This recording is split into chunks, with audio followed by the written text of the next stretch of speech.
dia, boa tarde para vocês, meus amores, como vocês estão? Boa quinta-feira para todos. Já se aproximando do dia do superautor, hein? Vou rever vocês, vou poder falar pessoalmente com vocês, né? E aí, gente? Tudo jóia? Muito bem, galera. A gente vai fazendo essa aula de língua portuguesa. E para finalizar a nossa unidade, que é bem fácil, né? Onde a gente falou sobre o vocativo e sobre o uso de vírgula, né? A gente vai fazer as atividades, ok? Então, a gente vai começar a fazer a leitura das nossas atividades lá na página 38. Tia Débora hoje está com a voz meio estranha, né? Não sei se é gripe, não sei se é alergia, mas tudo bem. Pelo menos eu acho que é alergia, né? Vamos lá começar? Página 38, galerinha, de língua portuguesa. Acompanhem comigo, porque vocês já não vão acompanhando o vídeo e vão fazendo atividade junto, né? Porque é muito mais fácil, vocês vão pausando o vídeo, né? E vão respondendo as atividades. É muito mais prático, porque é como se eu estivesse dentro da sala com vocês, porque eu vou estar lendo, vocês vão estar fazendo. Então, vamos lá. Página 38. Use o que aprendeu. Leia esse texto e resolva as atividades que seguem. Chapeuzinho vermelho de raiva. Senta aqui mais perto, Chapeuzinho. Fica aqui mais pertinho da vovó. Fica. Mas, vovó, que olho vermelho e grandão. O que houve? Ah, minha netinha, estes olhos estão assim de tanto olhar para você. Aliás, está queimada, hein? Guarujá, vovó? Passei o fim de semana lá. A senhora não me leva a mal, não. Mas a senhora está com um nariz tão grande, mas tão grande. Tá tão esquisito, vovó. Ora, Chapeuzinho, é a poluição. Desde que começou a industrialização do bosque, que é um Deus nos acuda, fico o dia todo respirando este ar horrível. Chegue mais perto, minha netinha, chegue. Mas, em compensação, antes eu levava mais de 2 horas para vir de casa até aqui. E agora, com a estrada asfaltada, em menos de 15 minutos chego aqui com a minha moto. Pois é, minha filha. É o que tem. Aí nessa cesta enorme. Puxa, já ia me esquecendo. A mamãe mandou umas coisas para a senhora. Olha aí, margarina, Hellmann's, Danone de frutas e até um pacotinho de quinó. Mas é para a senhora comer um só por dia, viu? Lembra da indigestão do carnaval? Se lembro. Vovó, sem querer ser chata, ora, diga. As orelhas. A orelha da senhora está tão grande e ainda por cima. Credo, vovó! Será que era uma vovó mesmo ou será que era o lobo mau, né? E agora Chapeuzinho Vermelho é toda moderna, andando de moto, né? Olha lá, ó. A moto Chapeuzinho lá no fundo da janela. Chapeuzinho deu um up, né? Deu uma crescida. Vamos lá. Ah, mas a culpada é você. São esses discos malucos que você me deu. Onde você viu fazer música desse tipo? Um horror. Você me desculpe, porque foi você que me deu. Mas estas guitarras... É guitarra que diz, não é? Pois é, essas guitarras são muito barulhentas. Não há ouvido que aguente, minha filha. Música é do meu tempo, aquilo sim. Eu e seu finado avô dançando valsas. Ah, essa juventude está perdida mesmo. Por falar em juventude, o cabelo da senhora está um barato, hein? Todo desfiado para cima, encaracolado. Que é isso? Também tem que entrar na moda, não é, minha filha? Ou você queria que eu fosse domingo ao programa do Chacrinha de coque e com vestido preto com bolinhas brancas? Chapeuzinho pula para trás. E essa boca imensa? A avó pula da cama e coloca as mãos na cintura brava. Escuta aqui, queridinho. Você veio aqui hoje para me criticar, é? Mário Quintana, uma versão diferenciada da Chapeuzinho que nós conhecemos, né? Será que era mesmo uma Chapeuzinho ou será que era o lobo mau disfarçado de Chapeuzinho? Aí, nós vamos para as perguntas. Pergunta número 1. Identifique a estrutura e os elementos dos contos indicados a seguir.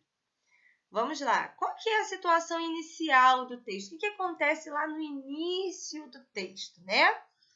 Aí vamos lá. Letra B. O tipo de narrador.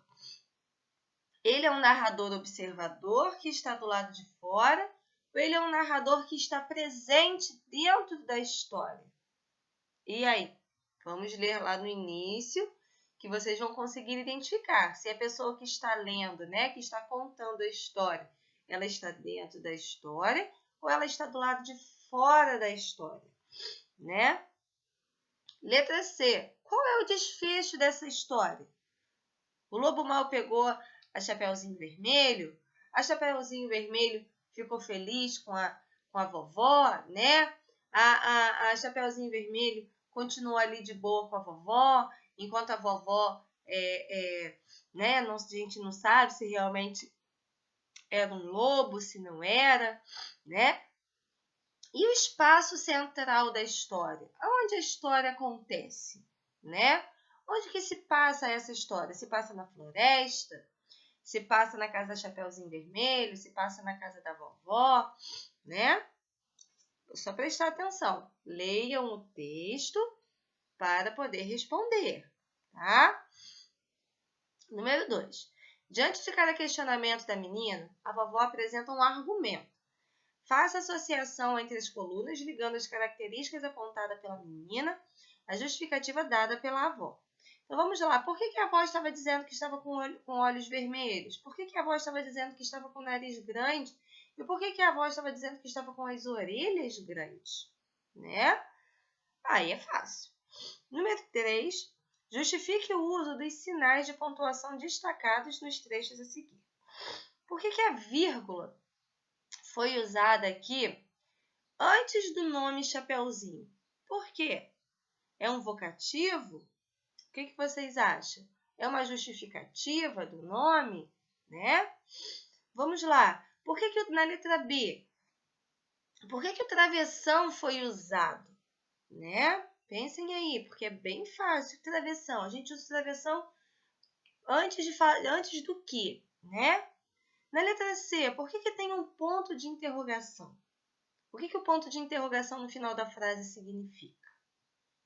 Na letra D, temos um ponto final. O ponto final ele é usado no final das frases o quê? Afirmativas, negativas, no final das perguntas, no final da expressão de um pensamento, né? E na letra E, a gente tem assim, 2 pontos. Nesse caso aqui, os 2 pontos, ele antecede o quê? Ele antecede uma fala, ele antecede uma enumeração. O que os 2 pontos antecedem? Tá? Pensem aí para poder responder, ok? Muito bem. Número 4. Relembre que você estudou a respeito dos 2 níveis de linguagem e responda: a linguagem utilizada no texto é formal ou ela é informal? Justifique sua resposta com o trecho do texto. Bem, lembrando, linguagem formal é aquela linguagem mais séria que a gente usa para um discurso, né? Para algo que seja formal, né? Para um discurso de uma formatura, enfim. E já a linguagem informal é a linguagem que a gente usa aqui, ó, no nosso dia a dia. Como que está a compreensão desse texto, né? É uma linguagem simples, informal, que qualquer pessoa consegue ler, né? Sem ter dificuldades de compreensão, né? Então, vocês vão colocar aí se é formal ou se é informal. E aí, vocês vão pegar qualquer parte do texto e vão colocar, tá bom? Aí a gente vai continuando aqui para fazer mais. Tendo o conto Chapeuzinho Vermelho de Raiva ainda como ponto de partida, resolva as atividades propostas a seguir. Número 5. A versão escrita por Mário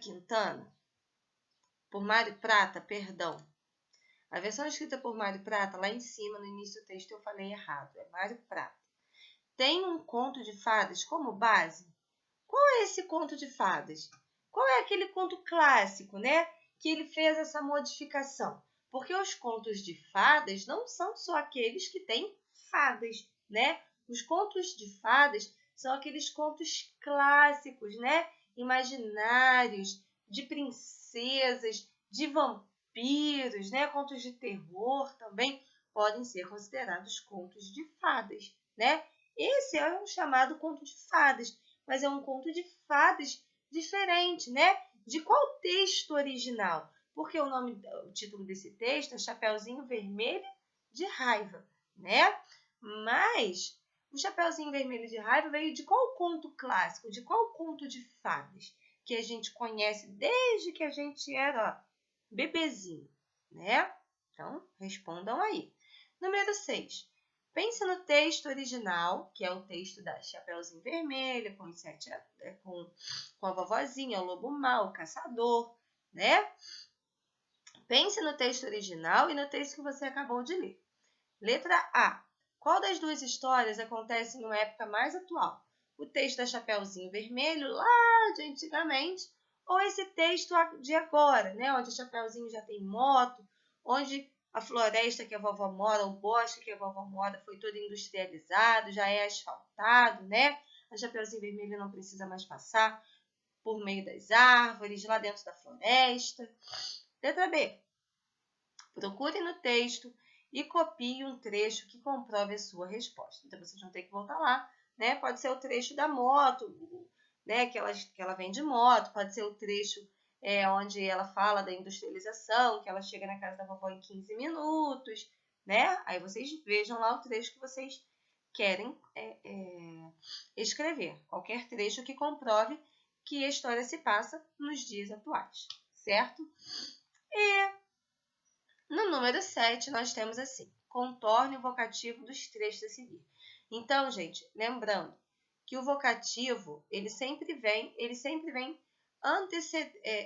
sempre após uma vírgula. Então, a vírgula, ela antecede o vocativo. Lembrando que o vocativo é um chamado, né? É quando a gente invoca, quando a gente chama alguém, quando a gente chama algo, né? Então, o vocativo, ele sempre vem depois de uma frase. Depois de uma vírgula, desculpa, tá? Se não houver uma vírgula, não é vocativo. O vocativo, ele sempre vem após uma vírgula, tá? Então, vocês vão aí circular apenas o vocativo. Não é para circular a frase. Apenas o vocativo, tá bom? Apenas a palavrinha de chamamento. No caso aí da letra A, ora, chapéu, é a poluição. Então, nesse caso, o vocativo é o chapéu, né? Porque é de chapéuzinho vermelho. Então, vocês vão circular apenas aí o chapéu. Joia? Aí, para finalizar, nós temos aí mais um desafio na página 41. Compare as histórias de Mário Prata com o conto original, Chapeuzinho Vermelho, e responda as duas personagens que aparecem em Chapeuzinho Vermelho de Raiva agem de formas diferentes das personagens da personagem da versão original? O que vocês acham? Vocês acham que sim, né? Que a Chapeuzinho Vermelho, ela original, ela age diferente desse Chapeuzinho Vermelho de agora, né? O que vocês acham? Ela percebe alguma coisa diferente, né? Pensem aí e deem a resposta de vocês, é uma resposta pessoal. Tá bom, galerinha? Um beijo para vocês.